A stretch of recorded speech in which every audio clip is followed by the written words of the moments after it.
오늘 이 본문의 말씀을 먼저 내용을 조금 보면 1장과 사도행전 1장과 2장의 말씀을 우리가 조금 알아야 될 필요가 있을 것 같습니다. 예수님께서 십자가 위에서 죽으시고 부활하시죠. 3일 후에 부활하시고 난 이후 40여일 동안 두루두루 다니면서 동일하게, 그러니까 십자가의 고난 전에 하셨던 그 모든 사역들을 감당해 나아가십니다. 천국 복음을 선포하고 하나님의 말씀을 가르치고 계속해서 제자들을 대동하면서 하나님 나라의 일을 하셨다. 이렇게 오늘 3절은 이렇게 말씀하고 있습니다. 그리고 이후에 택하신 그 제자들에게 예수님께서 승천하시기 전에 마지막 지상명령을 내립니다. 그 지상명령이 뭡니까? 곧 예수님께서 행하셨던 하나님 나라의 일이에요. 복음을 땅끝까지 증거하고 예수 증거하며 하나님의 나라를 더욱더 계속해서 세워 확장해 나아가는 그 사명을 제자들에게 주신 것입니다. 자, 그런데 1장과 2장을 쭉 보면 이 제자들에게 이 미션을 딱 주시고 나서 자, 출발해라, 시작하자 라고 바로 말씀하시는 것이 아니라 이 4절의 말씀을 같이 한번 읽어봅시다. 4절 시작. 사도와 함께 모이사 그들에게 분부하여 이르시되 예루살렘을 떠나지 말고 내게서 들은 바 아버지께서 약속하신 것을 기다리라. 8절의 말씀도 같이 읽어봅시다. 시작. 오직 성령이 너희에게 임하시면 너희가 권능을 받고 예루살렘과 온 유대와 사마리아와 땅끝까지 이르러 내 증인이 되리라 하시니라. 아멘.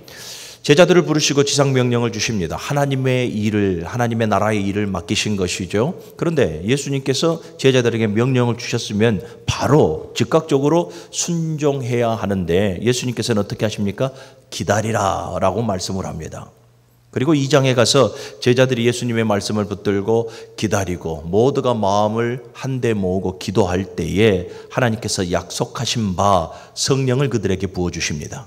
성령 받은 이들이 드디어 지상의 명령, 곧 하나님 나라의 일을 감당해 나아가는 것을 보게 되죠. 그래서 사도행전을 성령행전이라, 기도행전이라, 또는 교회행전이라 이렇게도 말하고 있는 이유가 바로 거기에 있습니다. 하나님의 일을 맡기셨더라. 하나님의 일을. 여러분, 이 교회 성장학의 아버지라 이렇게도 말을 하고 있는 도널드 A. 맥가브란이라는 학자는 이 자크 엘룸이라고 하는 프랑스 신학자의 말을 인용을 해서 이 교회 성장에 필요한 교회의 운영의 체계와 그리고 교회의 본질, 곧 성도의 신앙생활의 본질에 대해서 두 가지 시스템으로 이렇게 정리를 합니다. 하나는 시계와 같은 시스템이 있고 하나는 나침판과 같은 시스템이 있다. 교회 안에 시계와 같은 시스템. 그러면 시계와 같은 시스템은 뭐냐? 여러분, 시계를 움직이려면 어떻게 합니까? 그 시계 안에 많은 부속품들이 들어있죠. 예. 그래서 이 부속품들이 정교하게 딱딱딱 들어맞아서 움직일 때에 시간이 흐르게 되어지는 거죠. 그 부속품들을 보니까 작게는 수십에서 많게는 수백여 가지의 부품들이 들어있고 요즘에는 고급 시계들 같은 경우에는 거진 800에서 1000개의 부품이 들어가 있다 이렇게도 말씀들을 합니다. 그러다 보니까 이러한 모든 부품들이 다 어떻게 되어집니까? 다 알맞게 딱딱딱 떨어져서 시계를 움직여 나아가더라라는 거죠.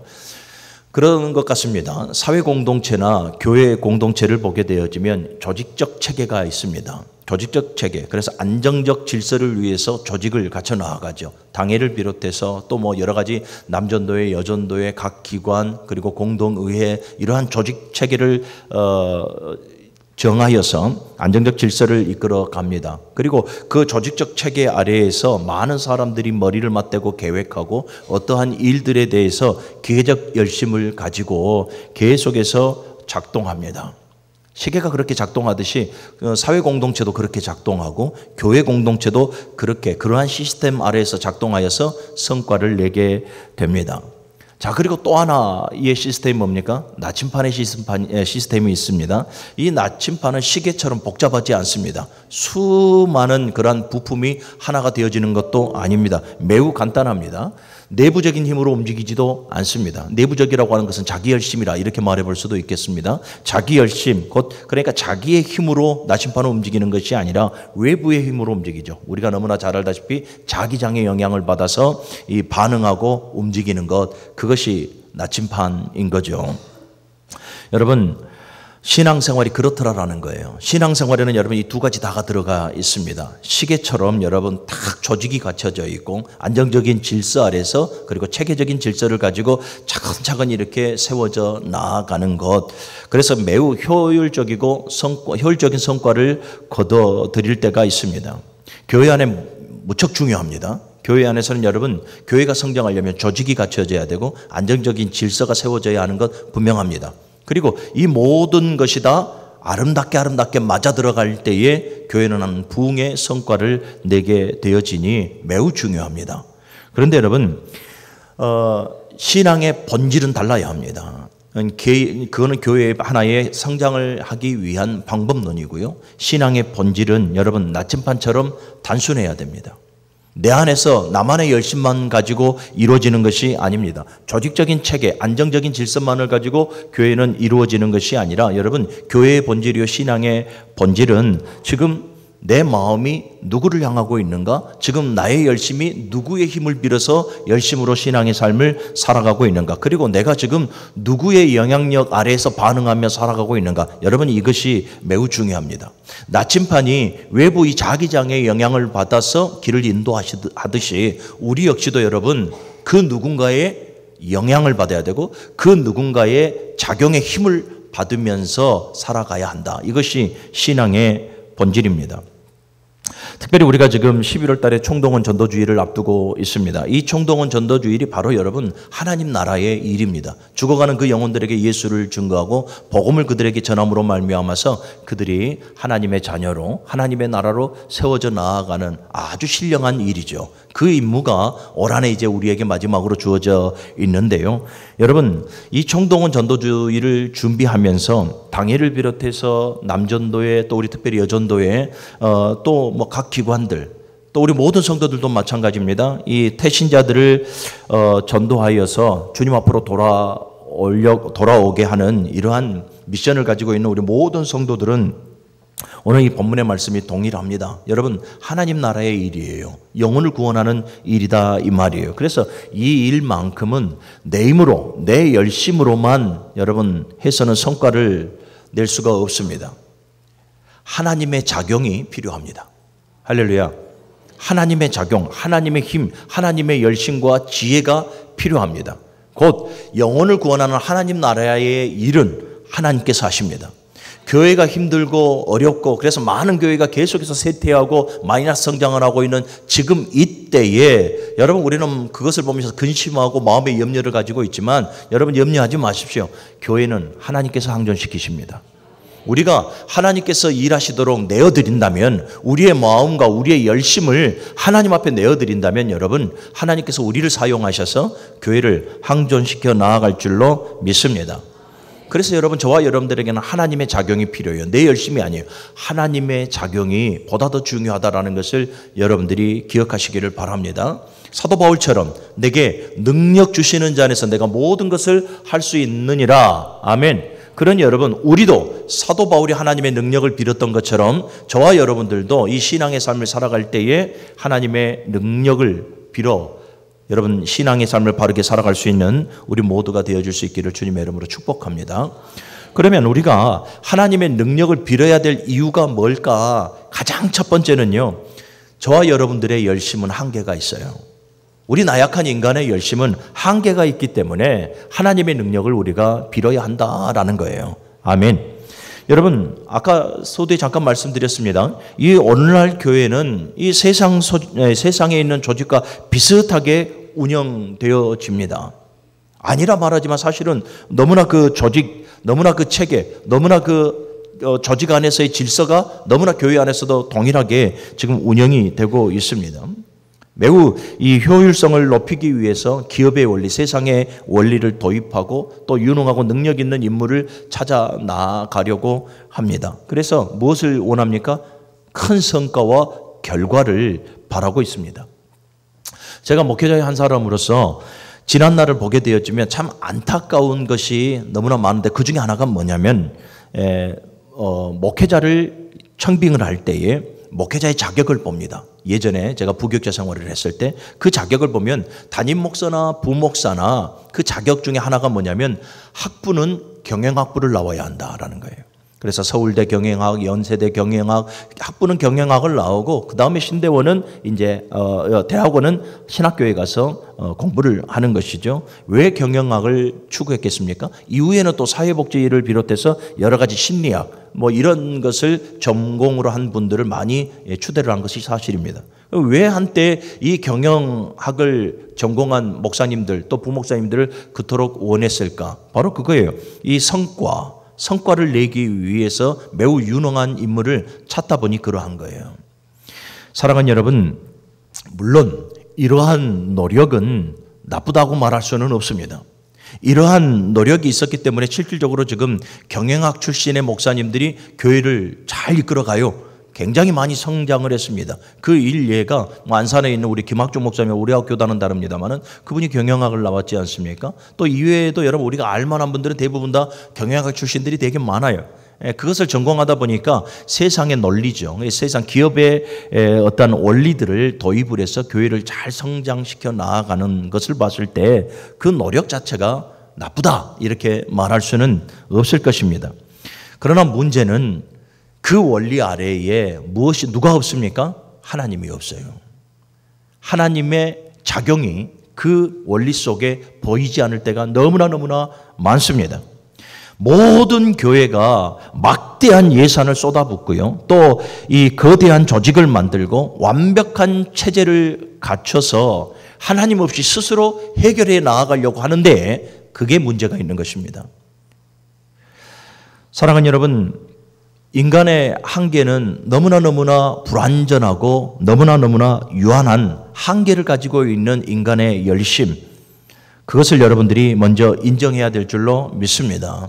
저와 여러분들이 얼마나 무지한 존재인가, 저와 여러분들이 얼마나 유한한 존재고 불완전한 존재인가. 지금은 내가 열심히 특심이 되어져서 주의를 감당한다고 하지만 말 한마디에 그 열심히 사그라들고 말 한마디에 상처받고 말 한마디에 미션을 포기해버리는 우리들의 모습, 이게 우리들의 모습이고 우리는 그 모습 속에서 나름 열심을 가지고 일하려고 버텨보더라라는 것이죠. 사랑하는 여러분, 사람의 능력은 언제나 한계가 있고 아무리 능력을 가지고 아무리 은사가 출중하고 아무리 열심히 있다 하더라도 그것은 완전하지 아니하고 영원할 수도 없습니다. 결국 어떻게 되겠습니까? 자기 너무 열심으로 하긴 하지만 결국은 자기의 부족함과 자기의 한계의 벽에 부딪혀서 결국 또 한 번 무릎을 꿇을 수밖에 없고 또 한 번 실패와 낭패의 삶을 우리가 또 한 번 경험하게 되어질 수밖에 없는 것이죠. 우리는 이것을 너무나 잘 알아요. 내가 약하다는 것을 너무나 잘 알아요. 그럼에도 여전히 우리는 자기 자신의 열심만으로 최선을 다하고 자기 자신의 열심만으로 또 달려가려고 합니다. 그래서 바삐 살아가는 거죠. 여러분, 우리가 착각하지 말아야 될 것이 하나가 있습니다. 그게 뭐냐면 우리가 최선을 다해서 바삐 사는 것이 마치 능력 있는 것처럼 보인다. 우리가 이 착각에서 좀 벗어났으면 좋겠어요. 물론 열심히 살고 바삐 사는 건 여러분 굉장히 본이 되어지고 그렇게 살아가야 합니다. 그런데 교회 안에서는 좀 달라요. 교회 안에서는 여러분 때로는 멈출 때도 있어야 되고 때로는 기다려야 될 때도 있습니다. 우리가 착각하지 말아야 될 게 바삐 사는 것이 그것이 능력처럼 보일 때가 있지만 여러분 한번 깊이 생각해 보세요. 사실은 여러분 내가 너무 바삐 살아가다 보면 사실은 하나님을 놓쳐버릴 때가 많아요. 하나님 앞에 우리의 시선을 온전히 집중하지 못하고 하나님을 향한 초점이 흐려질 때가 되게 많더라라는 거죠. 그래서 나의 바쁨이 능력이 아니에요. 나의 바쁨이 좋은 성과를 때로는 거두지 못할 때가 많이 있음을 우리는 알아야 한다라는 것입니다. 사랑하는 여러분, 중요한 것이 바로 그거예요. 내가 얼마나 바삐 사는가 보다는 내가 정말로 지금 나의 부족함을 느끼면서 나의 한계 앞에서 하나님의 작용을 바랄 수 있는 성도가 되어져야 한다. 이것이 여러분 중요하다라는 것을 기억하시기를 바랍니다. 할렐루야. 내가 왜 열심히 이렇게 바삐 사는가? 이게 중요한 게 아니에요. 내가 누구에게 붙들렸는가? 그리고 지금 내가 열심을 내서 하는 일이 누구의 일인가? 그리고 이 성과는 나의 만족인가? 하나님의 만족인가? 이게 매우 중요해요. 그래서 오늘 여러분 이 말씀을 깊이 한번 묵상해 보면서 지금 나의 열심의 이유를 한번 점검해 보시길 바랍니다. 내가 열심으로 하고 있는데 누구의 능력으로, 누구를 위하여, 누구의 일을 하고 있는가? 자신의 열심을 한번 점검해 볼 수 있는 이 시간과 그런 지혜가 있기를 주님의 이름으로 간절히 축원합니다. 인간은 여러분 한계 앞에 부딪히면 또 한 번 절망하고 좌절하는 것이죠. 여러분 베드로를 한번 보십시오. 베드로는 자타가 공인하는 바닷가의 어부 출신이고 어부에서는 베테랑입니다. 그런데 베드로가 밤이 맞도록 수고했으나 그 수고의 성과, 대가를 얻지 못하고 그에게 주어지는 것은 무엇입니까? 굶주림과 또 이 허무함밖에 없었다라는 것이죠. 밤이 맞도록 수고했으나 그러나 예수님께서 나와서 깊은 곳에 가서 그물을 던지라 했을 때에 그가 예수님을 의지하죠. 주께서 하시는 일에 대해서 주의 말씀을 의지해서 결국은 그물을 던졌고 가득 차는 놀라운 기적을 경험하게 되어지고 이제 그의 시선이 예수님께 고정되어지는 것을 보게 되는 거죠. 사랑하는 여러분, 저와 여러분들의 열심만으로는 한계가 있다는 것, 이거 깨달으시고 하나님의 작용이 우리의 삶 가운데 충분히 이루어질 수 있기를 여러분들이 기대하시고 소원하시기를 주님의 이름으로 간절히 축원합니다. 그래서 우리는 약하기 때문에 하나님의 능력을 빌어야 합니다. 그리고 두 번째, 우리가 하나님의 능력을 빌어야 하는 이유는 뭐냐면 지금 우리가 하고 있는 일이 우리의 일이 아니라 하나님 나라의 일이기 때문에 그렇습니다. 신령한 일이고 하늘의 일이고 영혼을 살리는 생명과 여러분 결합되어져 있는 일이기 때문에 이 일은 우리의 열심만으로 되어지는 것이 아니라 하나님의 능력이 있어야 한다라는 거예요. 3절에 보니까 예수님께서 지금 40일 동안 다니면서 하셨던 일이 누구의 일이라고 말씀하고 있습니까? 하나님 나라의 일이라고 말씀을 하고 있고 이제 이후에 제자들에게 그 하나님 나라의 일을 지금 위임하셨습니다. 위임하시고 아까 말씀드린 대로 바로 출발해라, 바로 시작하라 라고 말씀하는 것이 아니라 성령을 받으라 그래요. 하나님께서 약속하신 성령을 받으라. 4절의 말씀을 보면 예루살렘을 떠나지 말고 아버지의 약속한 것을 기다리라. 8절의 말씀을 보니까 성령을 받으라. 그리고 그 권능을 받고 예루살렘과 온 유대와 사마리아와 땅 끝까지 이르러서 내 증인이 되어라 라는 거예요. 지금이 아니라라는 거예요. 지금 너희가 움직일 때가 아니라라는 거예요. 지금 너희의 실력으로는 하나님 나라의 일을 감당해 나아갈 수가 없다라는 거예요. 하나님 약속하신 그 능력, 그 성령의 권능 아래에 있을 때에 너희가 감당해 나아갈 수가 있다. 하나님의 능력을 빌어라 라고 지금 말씀하고 있는 거예요. 성도의 신앙생활에 여러분 동력은 성령입니다. 저와 여러분들의 사명의 동력은 성령입니다. 내 열심이 아니에요. 성령의 권능 아래에서 그 감동과 감화, 그 인도하심 속에 여러분 저와 여러분들은 신앙의 삶과 사명의 삶을 감당해야 할 줄로 믿습니다.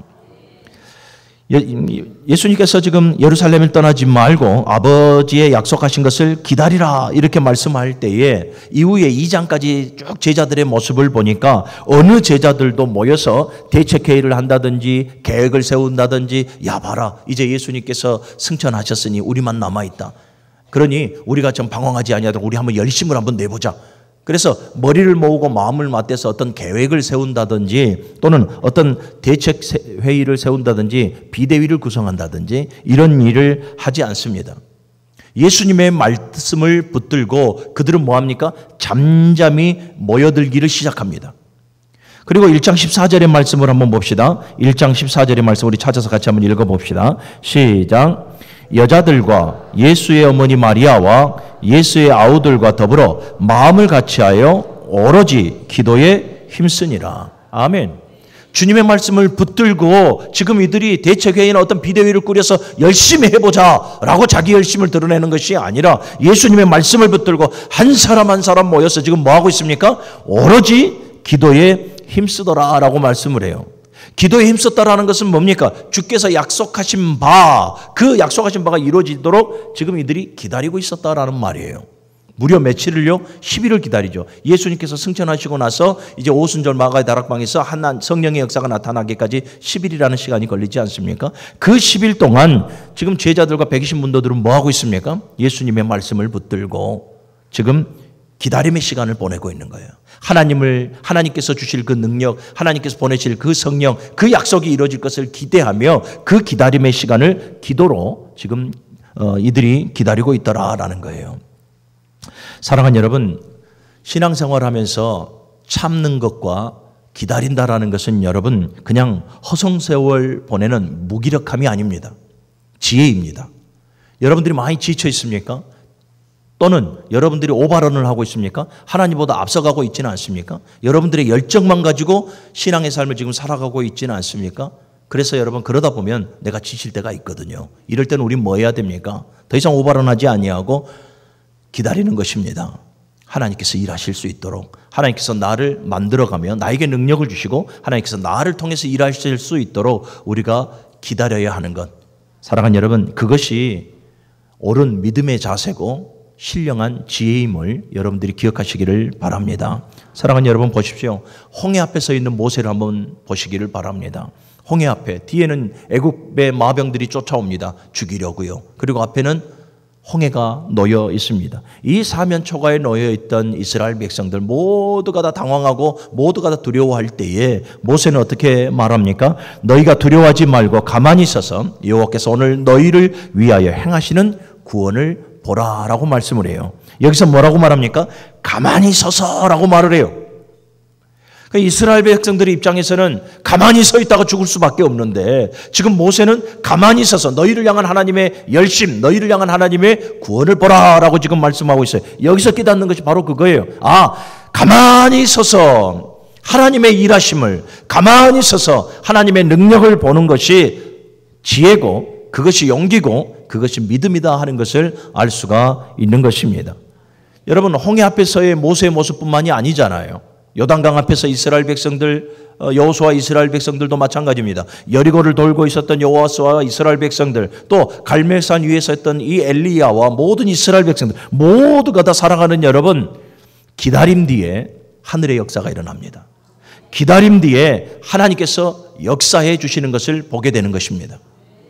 사랑하는 우리 문흥제일교회 모든 성도 여러분, 중요한 걸 놓치지 마십시오. 자, 기다림이라고 해서 주구장창 나만 기다리고 있을까요? 애태우게 나만 기다리고 있을까요? 사실은 여러분, 이 기다림은 나보다 하나님이 더 기다려주시는 거예요.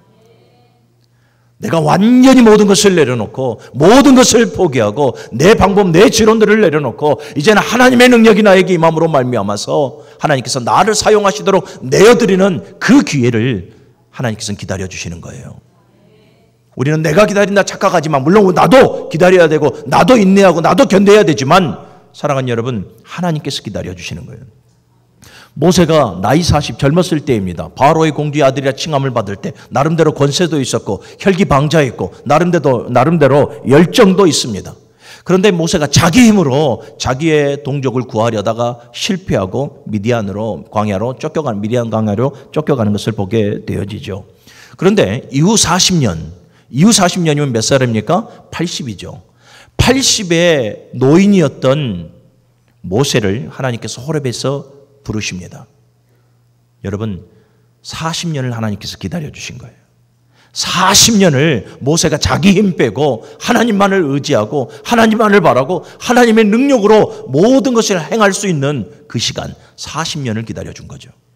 그래서 이후 모세를 호렙에서 하나님께서 부르시지 않습니까? 떨기나무의 불꽃같이 하나님께서 불꽃으로 임하셔서 하나님의 임재 가운데 그에게 사명을 주죠. 내 백성을 구해내라. 이제 가라. 모세가 여차저차 못합니다. 막 하나님 앞에 말씀할 때에 하나님께서 어떻게 말합니까? 가라. 내가 너와 함께 할 것이다. 그리고 나서 또 모세가 어떻게 말합니까? 좋습니다. 가겠습니다. 그렇다면 이스라엘 백성들이 우리를 구원해내라 하시는 그분의 이름이 무엇이냐라고 물어본다면 제가 어떻게 대답하겠습니까? 하나님께서 말씀하시잖아요. 나는 스스로 있는 자다. 그게 뭐예요? 나는 나다 이 말이거든요. 나는 나다. 설명되어져서 아는 하나님이 아니라 나는 나다. 사랑하는 여러분, 힘 빠진 모세를 보게 되어지죠. 하나님은 그 시간을 기다리는 거예요.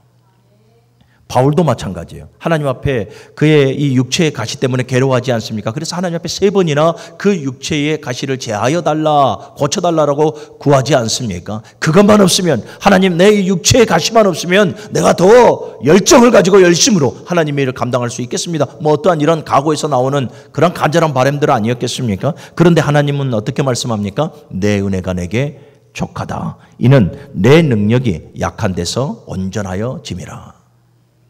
그래서 사도 바울이 여러분, 내게 능력 주시는 자 안에서 내가 이제는 모든 것을 할 수 있습니다 라고 고백하기까지 하나님께서 그를 기다려 주시는 거예요.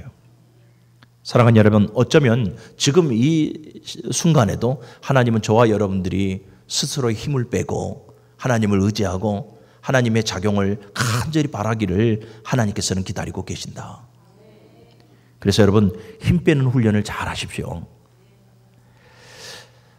사랑하는 여러분, 나의 약함이 부끄러운 것이 아닙니다. 나의 부족함이 수치스러운 것도 아니고요. 내가 어떤 질병에 걸렸든지 그 질병 걸린 것으로 인해서 부끄러워하지 마십시오. 수치스럽게 생각하지 마십시오.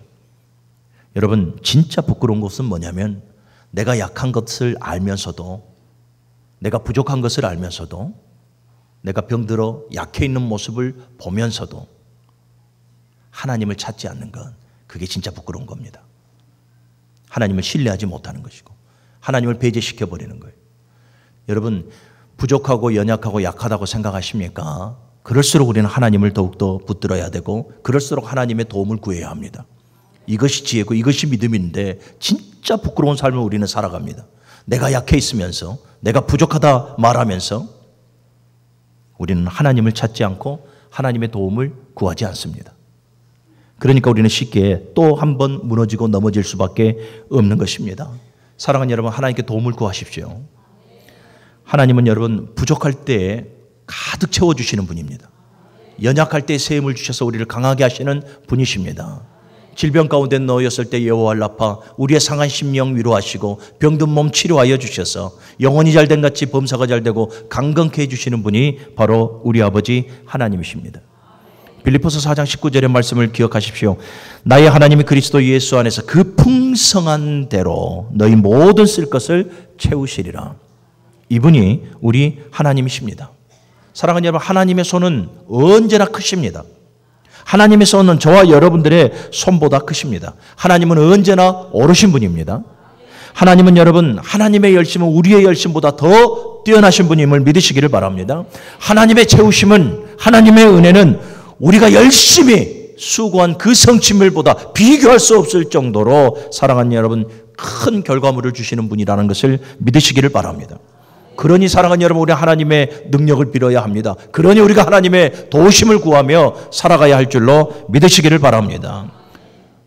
우리가 사명받았다고 해서 여러분 내 힘과 내 열심으로만 일해서는 안 됩니다. 하나님이 나를 통해서 일하실 수 있도록 내 마음을 열고 나의 삶을 내어드려야 합니다.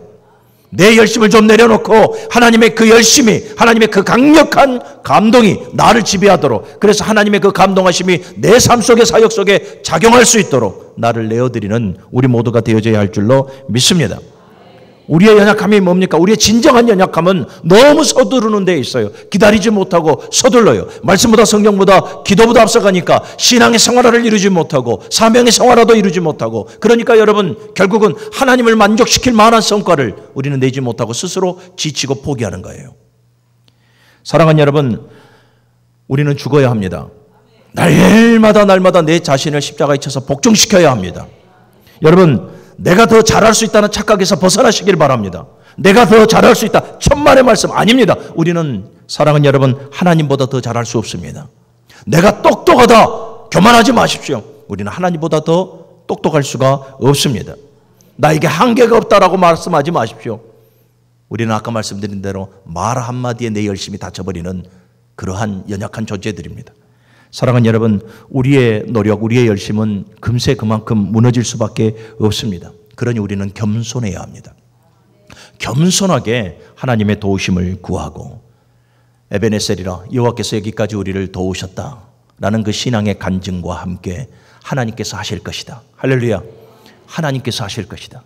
내 마음과 내 삶을, 내 열정을 하나님 앞에 내어드리고 철저하게 내 자신을 죽여 하나님의 능력을 빌어 살아가는 성도들이 되시길 주님의 이름으로 축원합니다. 말씀을 정리합니다. 하나님은 오늘도 여전히 살아계십니다. 모세에게 역사하셨던 하나님, 엘리야에게 역사하셨던 하나님, 여호수아에게 역사하셨던 하나님, 12 제자들에게 역사하셨던 그 하나님은 오늘도 살아계셔서 그때 홍해를 갈랐던 그 능력으로, 요단을 가리고 여리고를 무너뜨렸던 그 능력으로 오늘 저와 여러분들이 힘이 되어 주십니다. 사랑하는 우리 무능교회 모든 성도 여러분, 그 하나님을 바라보시고 집중하십시오. 내 열심만 가지고 안 돼요. 나를 하나님 앞에 드리고 하나님의 열심이 나를 지배하고 그 열심으로 말미암아서 하나님 나라의 일의 성과를 하나님 앞에 올려드릴 수 있는 우리 문흥교회 성도들이 되시길 주님의 이름으로 축원합니다.